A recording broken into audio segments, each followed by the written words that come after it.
Innlendur orkugjafi nú í fyrsta sinn nýttur sem eldsneyti borð í íslensku fiskiskipi. Lífdísil knýr vélar skuttogarans Björgúlfs frá Dalvík og við það losnar 80% minna af gróðurhúsalofttegundum en við brennslu hefðbundinnar olíu.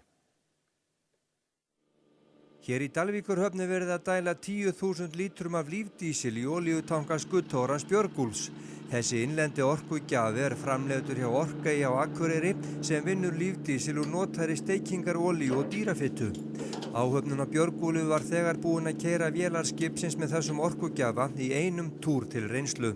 Þetta teljum við vera einstakt bara í heiminum að úrgangi sé breytt í orku sem að skip gengur fyrir. Og vélstjórinn borð lætur vel af þessu íslenska eldsneyti og segir það vel geta komið í stað hefðbundinnar olíu. Þetta rann í gegn bara eins og hefðbundin olía. Var ekki var við það. Léttara loft í vélarrúminu eða eitthvað var. Og já, eins og segir, engin reykmyndun, engin munur á hita í einu en einu.